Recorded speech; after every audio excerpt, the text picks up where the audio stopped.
Hello students, let us read this question. Using the following data, mass of hydrogen atom is ये दिया हुआ, मास of neutron दिया हुआ है, मास ऑफ नाइट्रोजन दिया हुआ है. Okay, the calculated value of binding energy पूछ रहा है of the nucleus of nitrogen atom का.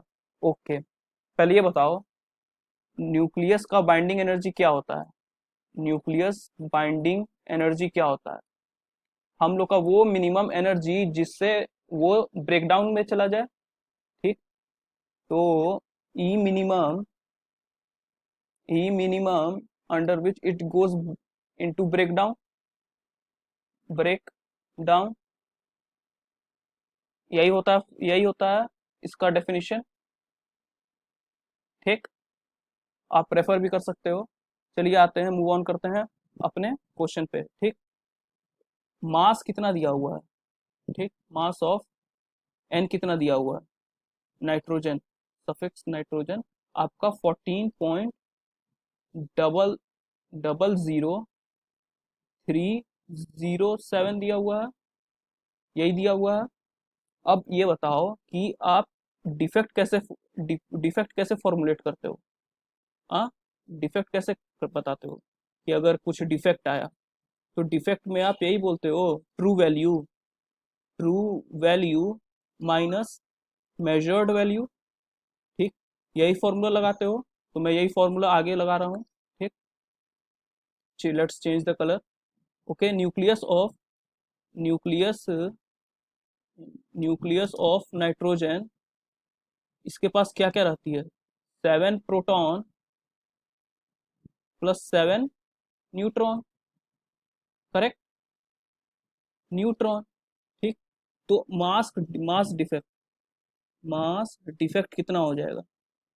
मास defect del m is equal to 7 into mass of proton plus mass of neutron.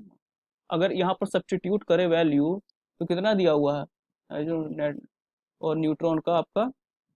ठीक, तो 1, सॉरी ये मैं पहले ले रहा हूँ, न्यूट्रॉन वाला पहले ले रहा हूँ. 1 पॉइंट, कंफ्यूज मत होना, 1.000783 प्लस ऑफ 7 टाइम्स 1.0086. यहाँ तक क्लियर है? अब इसकी बारी, मेजर्ड वैल्यू हमारा कितना दे रहा है? ये दिस इज मेजर्ड वैल्यू 14.000307. चलो मैं लिख भी दे रहा हूँ रेड कलर से, या फिर कोई और लाइट कलर से. ये आपका आया मेजर्ड वैल्यू, और ये आपका क्या है? ये इतना आपका ट्रू वैल्यू है. ठीक, यहाँ तक सबको क्लियर है? ठीक, चलो अब आगे बढ़ते हैं. यहाँ से डेल एम अगर आप कैलकुलेट करोगे, वैल्यू बस खाली उठा के कैल्सी में आपको डालना है. लॉजिक मैंने आपको बता दिया. तो वैल्यू डालने पे मेरा आ रहा है, let's for a second, wait for a second, 0.11236 236 u. ठीक, अब 1 यू में कितना क्या रहता है? 1 यू आप बोल सकते हो 931.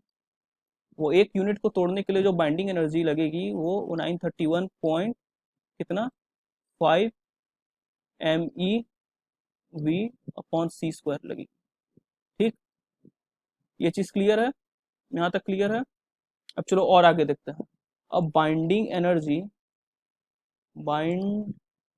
बाइंडिंग एनर्जी, इसका क्या फॉर्मूला होता है? Energy is equal to del m mass defect into c², यही होता है. यहाँ पर वैल्यू उठा के पुट कर दो, कितना हो जाएगा? Del m 0.11236 two, sorry this is 36 into 1 u कितने के बराबर है? 931.55 into M e V upon c². C square the whole square into c square. तो यहाँ से क्या आ गया बताइए। यहाँ से अगर ये बस वैल्यू उठा करके कैलसी में अपने पुट कर दीजिए, आपका आंसर आ जाएगा। एक सेकंड में डाल रहा हूँ आंसर। 104 MeV आ रहा है मेरा। ठीक, तो यहाँ से बाइंडिंग एनर्जी निकल गई जो कि हमारा आंसर है। आंसर क्या है?